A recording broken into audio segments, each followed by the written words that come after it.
You're listening to the 95 podcast from the team at 95 Network, where we host conversations specifically designed to support leaders in small and mid-sized churches.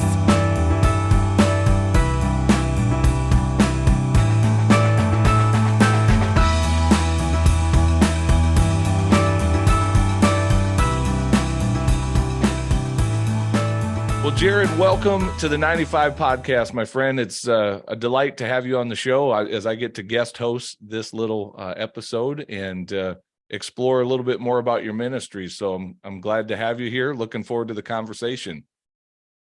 Yeah, thank you, John. It's a privilege to be on with you and appreciate your time. Yeah. So you and I met recently down in Florida.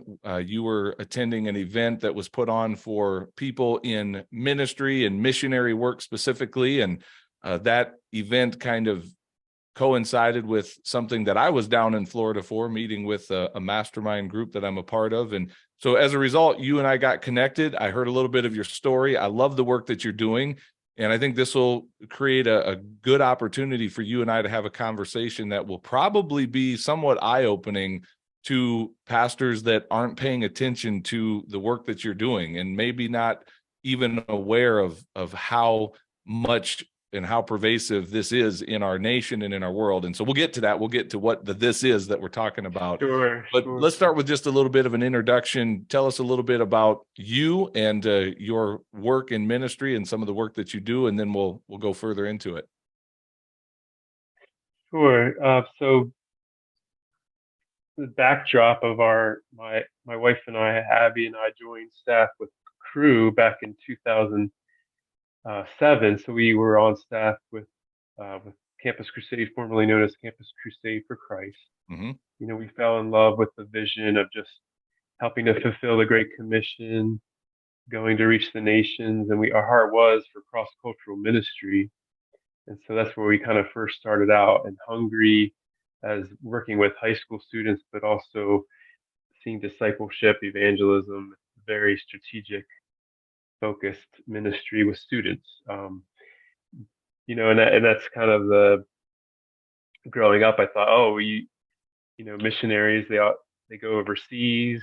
They're the real missionaries, and Right. God brought us back. It was not our plan, but God had other plans. So we had to come back rather suddenly, and so we kind of opened up. Okay, Lord, what's next, and how does our calling work out? Even though we're not necessarily called to go overseas. And so it's been an interesting journey that, you know, as God has shown us and is showing us through the current reality of our demographics and what's happening in our culture, is that the world is coming to us, that we can reach the world in so many ways, even just in our own communities, in our cities. And so, yeah, God has kind of directed us to really be local missionaries, but trying still to reach the world. Yeah. If you had to say in a sentence what the work you do now, so you're a missionary, but like tell me in just a sentence, who are you a missionary to? What is the work that you do? And then we'll really dive deep into it. Sure. Yeah, I work with refugee resettlement and immigration services with a Christian nonprofit organization called the Welcome Network. So the vision still is kingdom, but it also has a practical legal aspect. But it really is partnering with the local body of Christ, wherever that may be, to help them and give them opportunities to help welcome the stranger. And that's really the foundation of our ministry. Matthew 25:40 is that when you welcome the stranger, you welcome me. And so that's really our prophetic. We want to call the church to be the ones, to be the hands and feet of Jesus, to welcome people that are coming from all over the world. Yeah. And where are you based out of? Where do you live right now, Jared? So we live in Lansing, Illinois. It's right on the border of Indiana. And but our office, we say Chicagoland area. So it's Northwest Indiana and the Chicagoland area is like the general region that we serve. Yeah. What I love about the work that you're doing is, so often when we think about missions, at least me growing up in a very traditional church, it's like what you said earlier. It's we go over there, we get on a plane or a boat, and we go somewhere beyond the United States of America, and that's what missions work is. We obviously know that it's much more than that, but literally the mission field is coming to America in so many ways. And by the way, America probably needs a dose of missionaries of our own, but that's a different conversation for another podcast. In some ways, I wonder how many missionaries God's bringing to our country through some of the refugees that are showing up. And yet, this is something that I would contend a lot of pastors, I'm just guessing here, but a lot of pastors who have their head down in their local church, in their local community, they're working hard, they're trying to fulfill their calling. They may not even be fully aware to the extent that refugees are coming into our country. Certainly we see the political side of things on the news. We see some of the sensational stories, but I'm just wondering if you could describe for us, at least in your area, the Chicagoland area, that probably is not that different from many other cities and communities across the nation. Like, what is the status of the refugees coming into our nation right now? Just paint some picture for us of what you're seeing. What does that actually look like? Help pastors understand the need and the reality of what's happening right now. Sure. Well, I mean, we think globally, like first start out globally, and then we'll move closer. Like, so, I mean, you can't even get your mind around. I think there's a statistic, there's 70 million displaced people in our world today. So that's just like mind blowing. But then, there's I know the stats are everywhere we go. There's at least in the Chicago area, I think there might be and I'm sorry, I don't have the exact numbers, and that's something I can get for you. But yeah, it's just, for instance, I talked to a pastor. Here's a practical example. I talked to a pastor who's in Illinois, just south of us, and he said he found out that like almost just next door to his church, there were 200 Venezuelan immigrants staying in a hotel because they're like being brought in and they don't have anywhere to go. And so like it's just the reality that like it's not, oh, it's maybe happening here and there in a little bit. Like it's really reaching not just the big cities, but in so many all across. And I know even in your area, Sioux Falls area, is that where you're at? Yep. I know that there's like a tremendous, very diverse demographic. Yep. So I think it's no longer like, oh, it's only happening in the big city. It's like really, you look almost everywhere, and you're going to find people that are from other places that are just trying to make it. They're trying to find a living. And so, yeah, I think we have to wake up and realize that it's not isolated, and we're called not to, to really embrace the opportunity that God has given. Well, what went through my mind, like, it's okay that you don't have all these statistics in front of you, because I think when we start rattling off statistics, it's so easy to skim over the fact that those numbers represent real people. In many ways, I think stories are more powerful than statistics. Like when you say 70 million people are displaced around the world, like my mind just immediately goes, that's a big number. I can't do anything about that. Right. And yet when I see a human being in my community, it changes a little bit. So when you say that they're displaced, like what is it that is displacing 70 million people in the world today? Well, I'll give you a very practical example. Actually, my sister-in-law is Venezuelan, and Venezuela, they've had a dictator. Their country has really gone from one of the richest in the world to one of the poorest. They have very controlling, socialistic, just really ruining the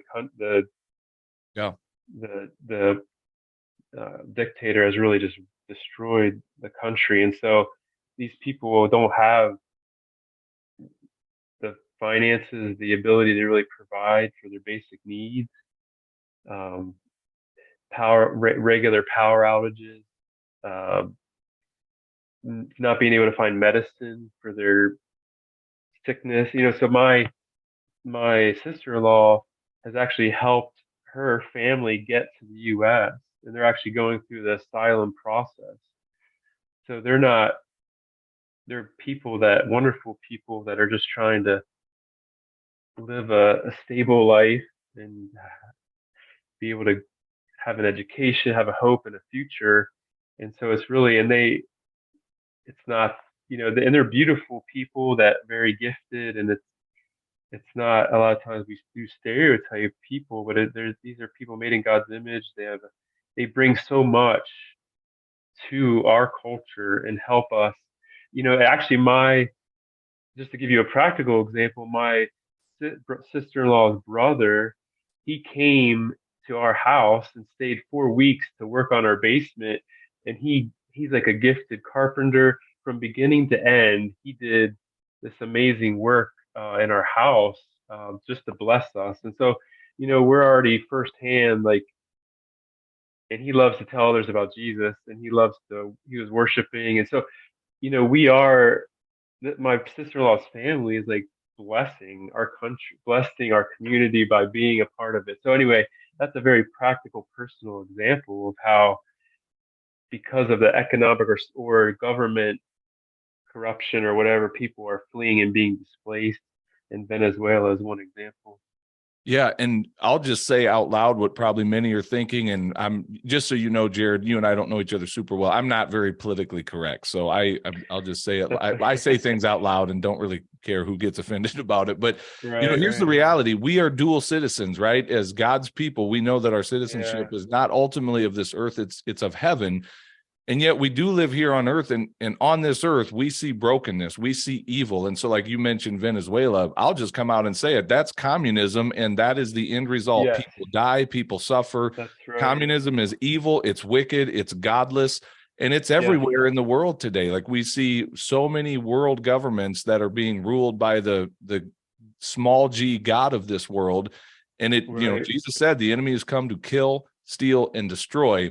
And so here's where this gets to a little bit of maybe a touchy subject for us as Americans, because again, I care about my nation and I want my country to thrive, and this issue becomes so politicized that I think as Christians, if we're not careful, we can be very quick to go, well, what does my party say about this? What does my conservative or liberal values and upbringing say about this? And we're very quick to start putting large groups of people into camps or under certain ideologies and go, well, I'm opposed to this. I don't like the idea of the world bringing all of their, needy people to us and whatnot. And so I think what I want to ask you is this, like, how do we balance that as dual citizens of this earth, that on one hand, I care about my country, but on the other hand, I realize there's a much larger citizenship that I'm a part of.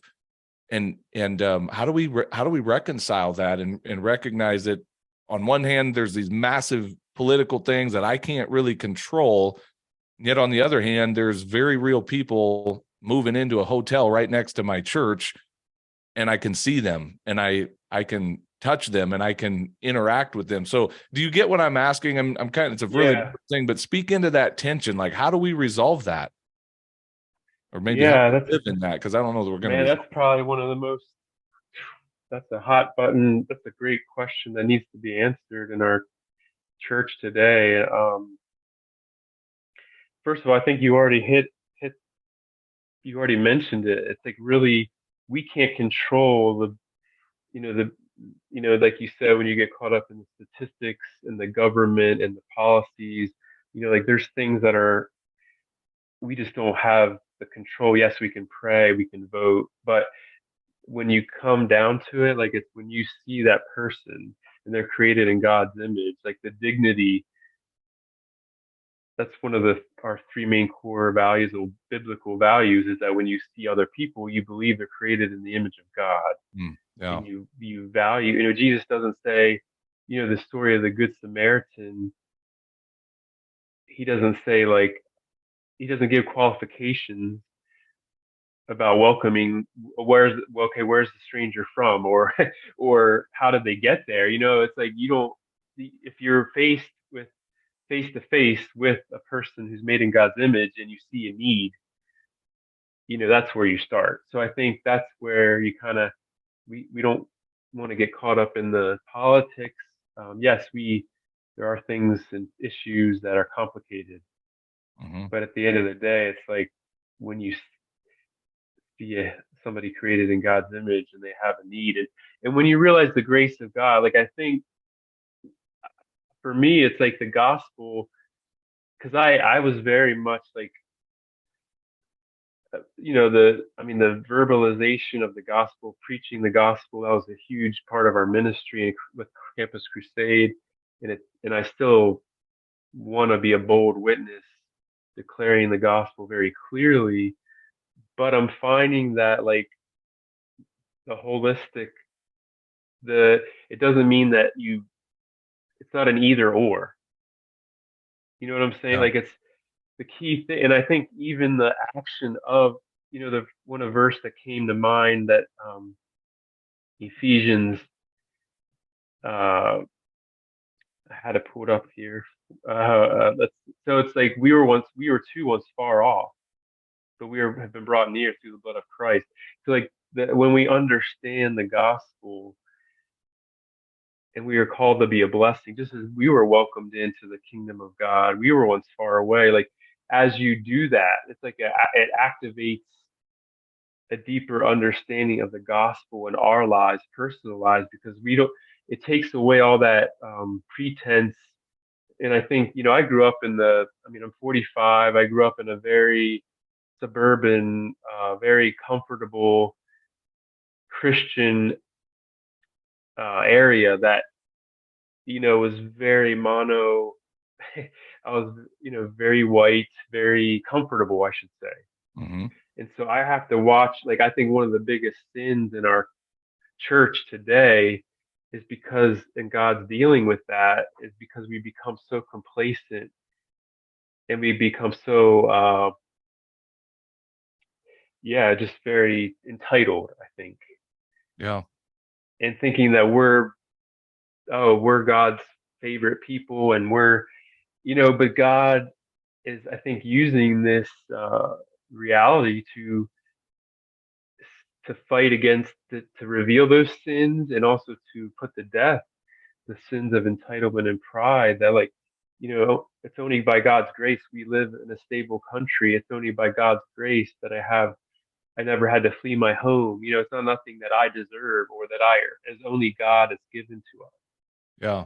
And so I think as we see these needs, and as we're overwhelmed with the messiness of it, like it's really hitting those areas and those heart issues that we need to repent of and to bring to the Lord. So I feel like that's why it really meets. It's not just social; it is gospel related. Does that make sense? Absolutely. It's putting feet on the gospel. It's putting real, tangible hands and feet to the message. Right. That we stand. It's one thing to stand behind the pulpit inside the safety of our churches and talk about a God who loves people. It's quite another to go outside the four walls of that church and meet people right where they are. And, you mentioned the Good Samaritan, and I was thinking about this as you were unpacking that I don't know if that's the main point of Jesus' story, but I do think it was intentional that the hero of the story was a Samaritan. It's someone who doesn't look like us, not part of our culture, that kind of viewed as the outsider, so that was a subtle slap in the face, maybe not so subtle slap in the face to the audience of Jesus's original, listeners of that story. And here's the thing, this is where I'm going to maybe make some pastors uncomfortable, is that because they're going to, I'll say it this way. One of the things I see in the American church right now, and I don't think it's a good thing, is that many Christians have integrated their Christianity with the American flag. And let me come right out and say, I love my country. I'm a proud patriot. I'm grateful for our freedom. I recognize God's blessing on our nation, and I'm thankful for it. And yet I see it everywhere. I see it all over social media where pastors, I'm coming at pastors right now, where they've got their American flags in their Bible, in their images, and they might not even mean anything bad by that, but it says a lot. It kind of says like Jesus loves us just a little bit more here in America. And if we're not careful with that, we can start looking at those who don't represent America and who don't come from us and are not a part of us and kind of go, hey, you stay where you are. Like, this is our deal here. And I'm going to ask you to share a story, because when I met you, you told me about these refugees that came in from Afghanistan when our decisions were made at a high level to pull our troops out of there. And again, immediately our minds go to the politics of that, to the media frenzy of that, all the stuff. And we go to the, talking heads and our favorite radio talk show people, whatever. Describe, if you will, as you now are seeing people who came in, who flew out of Afghanistan, who were evacuated on planes, and now they land in Chicago, Illinois, and you're dealing with them. Like, try to help us see the world through that person's eyes for just a moment. Like, kind of tell some of their story, collectively, if you don't mind. Yeah, sure. I've been privileged to pick some of them up from the airport. I had picked up a couple that had a baby. Here they are, halfway across the world, no family, and I was trying to get them to my. It seems like we were trying to. It was cold, and I'm trying to get them to where I parked, and they're like things were confusing, and I just saw she just started breaking down, and I felt like this immense sense of in a way, I felt horrible, but there's so much bigger than me. Could you imagine, she has this baby, and coming, who knows, she still has family back in Afghanistan, and she never knows when she'll see them again. And so I just felt this sense of I have no idea. I can't comprehend what emotion that she's feeling, in that moment. And that she doesn't even know where I'm taking her to a couple that's hosting them, but she has no idea. Could you imagine what that feeling would be? How helpless that would be, and she couldn't even communicate. So on one hand, your mind is going to the family members, some who maybe were the ones hanging off of the airplane who didn't make it on. Maybe that's your family, and if not, your mind is back to family that I may never see them again. Are they safe? What's happening in my war-torn country? And now here I am in this strange land. I don't speak the language. I have no idea where my next meal's coming from. I have no money. I have no resources. And I got a baby to take care of. This is real people. And so again, regardless of your political ideology or what your thoughts are on the macro level, this is what's showing up in our communities. And we as the church have a mandate to take care of the stranger. That doesn't stop at our borders and go, oh, sorry, we only take care of Americans, Right. Yeah. So that makes it very real. And, you mentioned Sioux Falls. I'm in addition to some of the other work I do, I'm a full-time firefighter there. And I heard recently our mayor saying that we have over 127 languages spoken in Midwest Sioux Falls, out on the prairie, Crazy. Yeah. And we see it, on the calls we respond to, we see all kinds of different cultures and all kinds of different languages represented. And so the need is real. So I think we're doing a good job of unpacking that a little bit. Hopefully, if pastors are listening to this, they recognize this probably isn't just Chicago or Sioux Falls. Very likely this is even if you're small town rural, I actually live in a little rural town about 45 miles north of Sioux Falls. And I can tell you in the 20 years I've lived here, we look much more like Mexico today than we did 20 years ago. And I'm not saying that in a despairing way. We have an immigration thing that's happening, and it's shifting the landscape of our culture. And we as Christians can put our heads down and go, well, I don't like it. Or we can look around and say, God, where would you have me serve and minister? So what would you say to pastors? What do they need to know, or what would you want them to know about how to get involved in their community, or how to, what encouragement would you give them to embrace this and engage this need that's showing up in their town? Well, I think to have to go at it with a realistic perspective that it is messy. I think you have to have a real resolve. I think that it may not be pretty. You might face resistance, but it's the details or like the specifics. Obviously there's ways they could probably Google or like see, okay, where are refugee resettlement organizations, or what's the. But I think it's more of the heart level that, first of all, make yourself aware. Maybe just kind of know, just kind of maybe pray around your community. Just go to different places that you don't normally go, just to get a glimpse of what is the reality, and then just ask the Lord to find avenues to do that. And I wanted to get into this. Maybe it's later on, but it's interesting how like God's opening up doors. There's actually a new program that the government just rolled out. It's called the Welcome Corps, like CO. So Corps, Welcome Corps, like so. They're actually now allowing private individuals to sponsor refugees. Hmm. And so it's like you can go to, I was just looking on their website, Welcome Corps, WELCOMECORPS.org, and you can actually sponsor refugees. And it says, so you can literally like, and churches can also look into this, I believe, of like, how can we, and there's also the Ukrainian situation where you can also look, there's opportunities to sponsor Ukrainian to come over as well. And so like, I mean, you talk about, the Afghan situation, the Ukrainian situation, even way beyond that, Venezuela. So there are people that the government's making it's probably more easier than ever to find easy ways to be a part of welcoming, and so that's just one example of what people can do uh, to look into What are some of the loving things this. that you do with the Welcome Network? Like practically, what are some of the ways that you serve these refugees as they arrive? So we help provide housing. That's the big, one of the hardest needs, but one of the biggest needs. We have a house that some churches, which is I felt a very powerful example of God using churches, that they came together to buy a home, a 3-unit house right here in Lansing.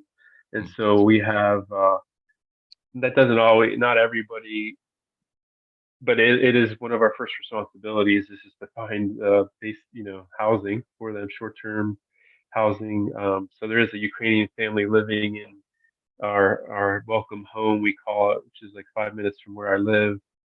But then we also, with the Afghan refugees, we found just an apartment locally, that several guys, and there was one female that stayed in an apartment.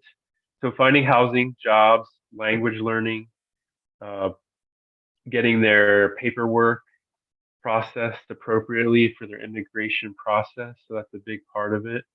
And really just providing relationships through churches, volunteers, like bringing meals. Hey, we need to drive you to the doctor if they have kids. Like there's a lot of ways that people have just, hey, I'm going to bring my kids over and they're just going to hang out and play. I think that's the biggest. A lot of times it's not, yes, there's the practical needs we do as the Welcome Network, like the jobs, the paperwork, the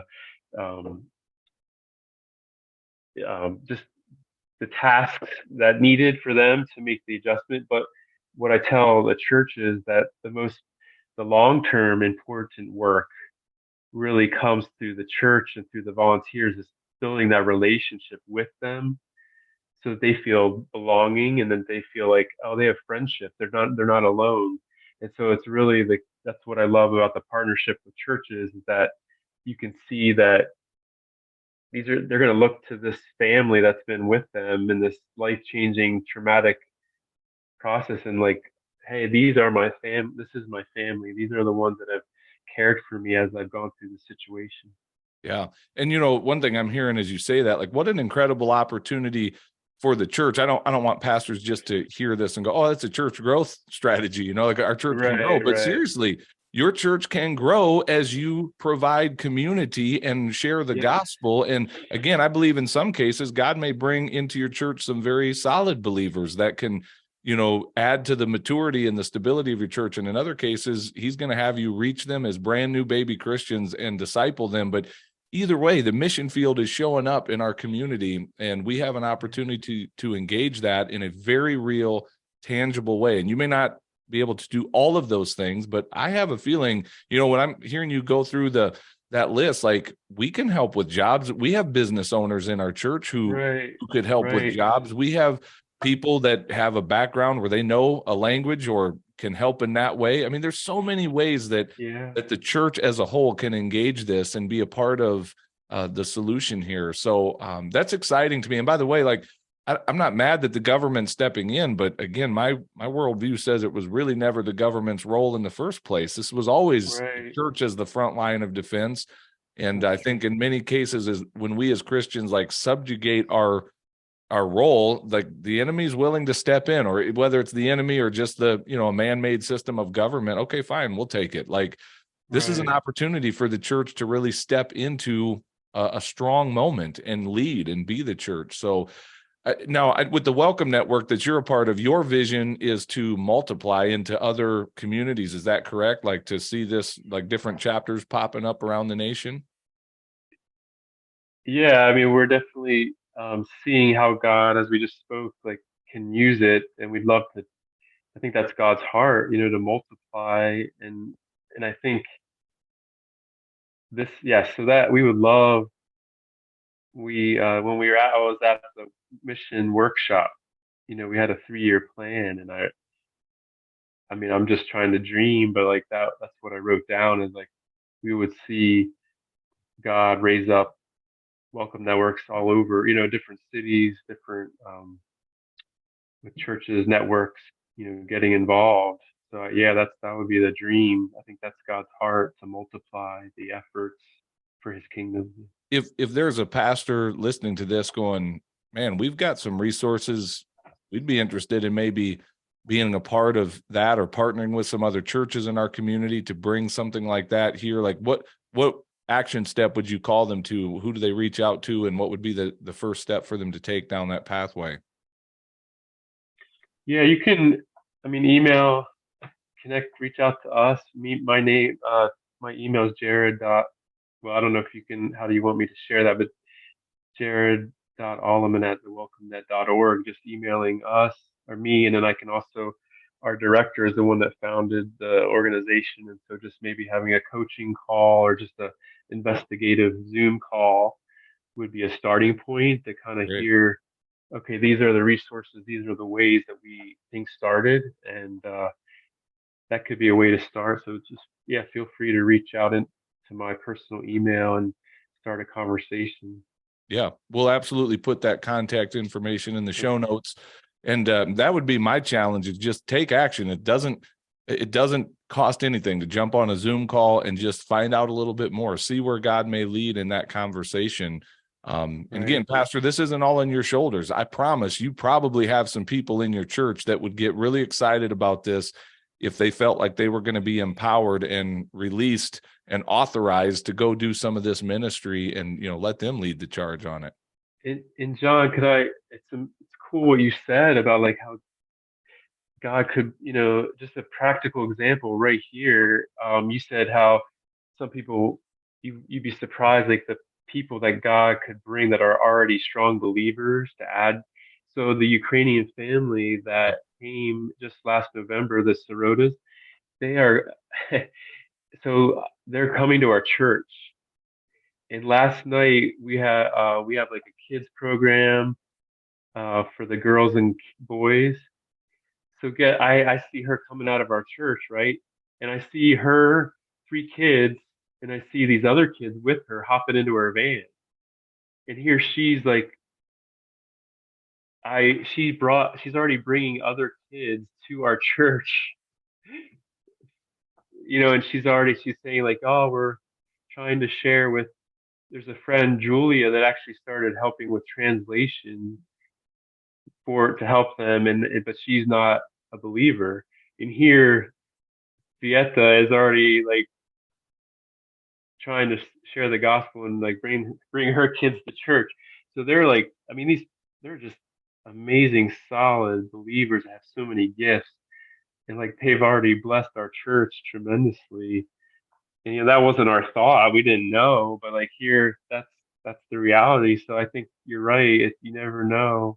Well, let's just celebrate that. The truth is God's kingdom is bigger than one single Amen. nation. He is God over all the nations in his kingdom. And by the way, that's a picture of what heaven's going to look like someday anyway. It's not going to be a celebration of the American church, for crying out loud. It's going to be the gathering of nation, God's people. Tribe. Yes. That's right. And you mentioned Ukrainian, and that just resonates with me. I attend a church that has a pretty large percentage of Ukrainians. Our pastor is Ukrainian, and many of them immigrated here years ago. But in light of the things that are happening right now on the geopolitical stage, we are seeing new refugees showing up. One, to your point, one couple in our church is a pastor. He was a very solid pastor in Ukraine. He speaks very little English, but he and his wife are quickly learning the language. And our church is actually looking at, launching a Ukrainian service for that very thing, for people that are not yet fluent in the English language. But to your point, I mean, think about that, Pastor. Think about God bringing a seasoned veteran pastor to your community, to your church, to be a part of an outreach effort that can reach people that you're not really equipped to reach. This is where I feel like the church needs to get its head out of the sand and let go of the politics that we hold on to and say, look, this is the reality of the world we're living in this year and in this day and age. And so what does it look like for the church to genuinely be the church when it comes to welcoming the stranger and the foreigner, and the refugee among us? So that's why I love what you're doing, man. I just thought it was a powerful story. It resonated with me. One more thing before we start wrapping up here. You had mentioned a minute ago about this, government program to sponsor a refugee, and that's great. But how about your program to sponsor a missionary? I'm saying that somewhat tongue in cheek, but if somebody wanted to personally support you, and I just want to give you an opportunity to speak to that, because you guys are, being supported by missions giving to do the work that you're doing every single day. So if somebody wanted to get behind you and say, listen, we love what you're doing, we want to support you and have, some part in your ministry, what's the best way for an individual or a church or a pastor to reach out and connect in order to really get on board your team and be a part of what you're doing? Yeah, thank you, John. I think really just if they want to reach out personally, it would be my email again, and I can give that and my cell. But also through the welcome, I can give you the welcome. Our website is thewelcomenet.org,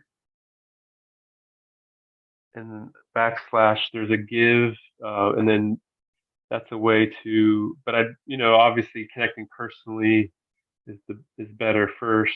But I appreciate that offer just to.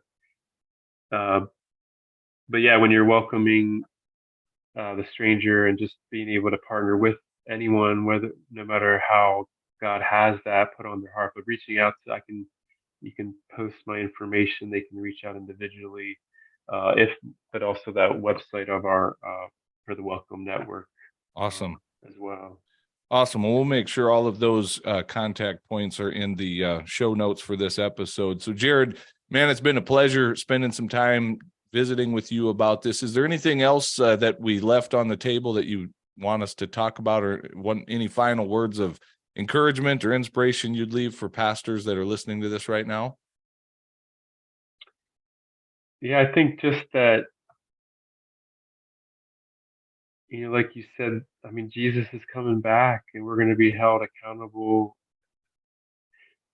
Matthew 25 is pretty, clear, like, as you did the least of these, so you've done unto me. And so like, I'm not preaching I'm not saying this to like, I've got it all together. Like I have to look in the mirror every day, and I still struggle to do that. But I think we just have to really wake up and take action and start doing what God has called us to do.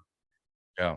That's a good And word. I'd really want to, or just for pastors to reach out, like if there's any pastors we could coach, to really, the resources are out there, but just please reach out to me if you want to, if God really pricked your heart to just to take a step and start learning how if you feel overwhelmed. Yeah. Well, man, I love the work that you're doing. I believe in it, and my prayer is that God will use this conversation to impact some more people to be aware and to be paying attention in their own regions, and maybe even to the point of taking action to engage the needs around them and to get involved. So it's been a pleasure, man. Thank you so much for your time, and I've enjoyed having you on the podcast. No, thank you, John. My pleasure. Thanks for listening to the 95 Podcast. We look forward to sharing another episode with you next week. In the meantime, visit our website at 95network.org. The website is loaded with great resources created for small and mid-sized church leaders. Until next time, have a great week.